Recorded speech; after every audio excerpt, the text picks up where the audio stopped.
Attention spoiler, ne reste pas si tu n'es pas à jour dans les chapitres de ce manga. Pour les autres, bon visionnage.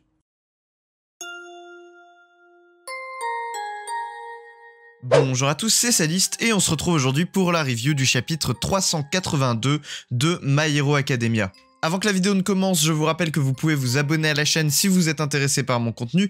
Sachez également que parce que je fais des shorts, le ratio abonnés-non abonnés a commencé à drastiquement baisser. Donc je vous invite vraiment à essayer de remonter cette barre. On est d'ailleurs bientôt aux 40 000 abonnés, donc si vous n'êtes toujours pas abonné à la chaîne et que vous regardez mes vidéos, je vous invite à le faire, c'est totalement gratuit. Petit rappel, la semaine dernière, nous avions All for One qui régnait d'une main de maître sur tout le champ de bataille et qui avait créé la peur chez nos héros jusqu'à ce que nous ayons Fumikage qui viennent sauver la situation à l'aide de Dark Shadow. Il a réussi à faire peur à son tour à All for One. Lors de la dernière page d'ailleurs du chapitre 381, nous avions eu donc Fumikage et Dark Shadow qui avaient frappé All for One de plein fouet, celui-ci ne pouvant pas voler un alter s'il ne touche pas directement le corps de celui qui possède l'alter. Sous-entendu, il ne peut pas voler l'alter de Fumikage en touchant Dark Shadow. Bref, sur ce, générique.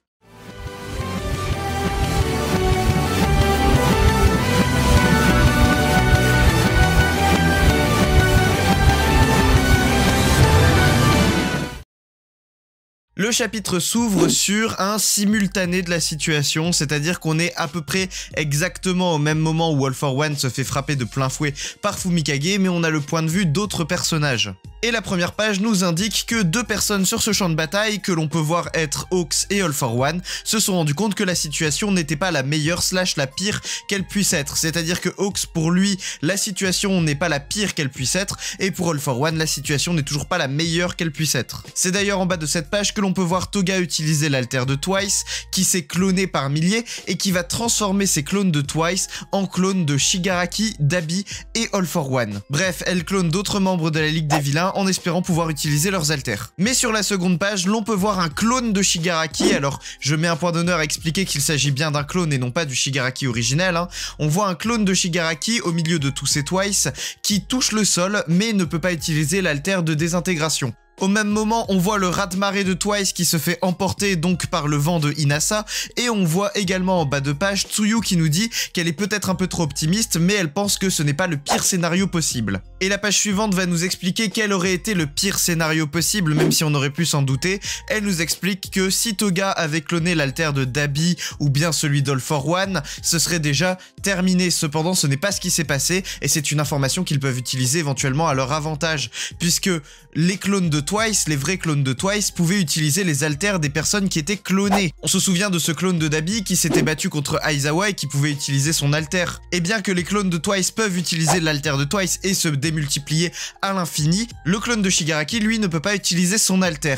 Et ce serait apparemment une question d'affinité, comme l'ont deviné nos héroïnes. En gros, ça veut dire que Toga n'aime pas assez Dabi ou Shigaraki ou All for One pour pouvoir utiliser leurs alters. Et la page d'après, Tsuyu appuie un point très important et c'est très intelligent de sa part. Elle dit qu'elle est peut-être à côté de la plaque, mais dans une situation aussi critique de vie ou de mort, les sentiments de Miko Toga peuvent changer à tout moment et donc ça peut devenir vraiment catastrophique rapidement. Donc il faut qu'il trouve le corps original d'Miko Toga et qu'il l'arrête le plus vite possible. Et sur la page suivante, on voit la principale intéressée au milieu du raz-de-marée de Twice qui se dit que c'est vraiment de sa faute si elle ne peut pas utiliser les alters de Toya, ceux de Shigaraki ou ceux d'All for One. Elle s'en veut même au point de se dire que Twice lui aurait pu utiliser leurs alters. Elle sous-entend ici qu'elle n'a même pas réussi à devenir complètement Twice alors qu'elle l'aime énormément et elle avoue à demi-mot ne pas aimer assez Toya ou Shigaraki ou All for One. On arrive sur une double page où il y a très peu d'informations, hein. On voit en fond ces bulles où elle se dit qu'elle doit tuer tous les héros et on peut voir la narration ou du moins les pensées de Toga qui disent pourquoi je ne peux pas devenir comme Jin, pourquoi je ne peux pas devenir comme Twice. Deuxième double page à la suite, on voit Ochako qui dit qu'elle aime voir les gens heureux et que c'est pourquoi elle ne peut pas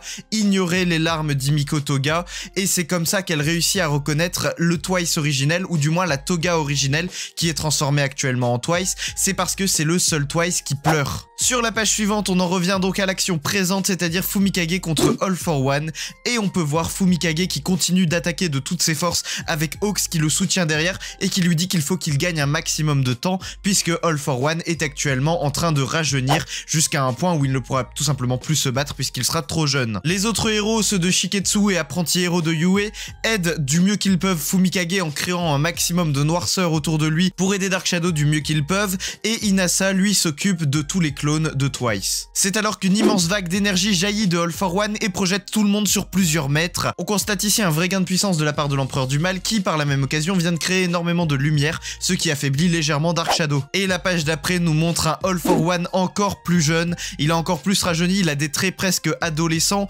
je ne sais pas quelle tranche d'âge il a mais je ne lui donne pas plus que 25 ans. Il profite donc que tout le monde soit plus ou moins éloigné de lui pour essayer de s'enfuir et rejoindre, comme il l'avait dit, Shigaraki, donc sur le champ de bataille où il se situe contre Izuku. Les héros tentent de l'arrêter et là deux hommes ont remarqué quelque chose. Comme au tout début du chapitre, nous avons ce parallèle qui est refait entre All for One et Hawks. La situation cette fois-ci est la meilleure possible. Ce qui nous fait arriver sur une double page où l'on voit Maquia qui arrive sur le champ de bataille, ce qui semble indiquer que nos héros sont grave dans la sauce. All for One lui donne même l'ordre d'achever tous les héros, mais Maquia lui envoie un énorme morceau de terrain dans la tronche. Et pour cause, Maquia n'obéit pas réellement All for One, ou du moins il pense obéir à All for One, mais vous allez voir que en fait non. On peut voir tout en bas de la page deux silhouettes se distinguer sur la tête de Maquia, et on se demande tous qui sont ces silhouettes. Il s'agissait en fait ici de Kirishima qui était parti donc récupérer Maquia avec l'aide d'Hitoshi Shinzo qui utilise son alter combiné à son Persona Cord, ce qui lui permet de prendre la voix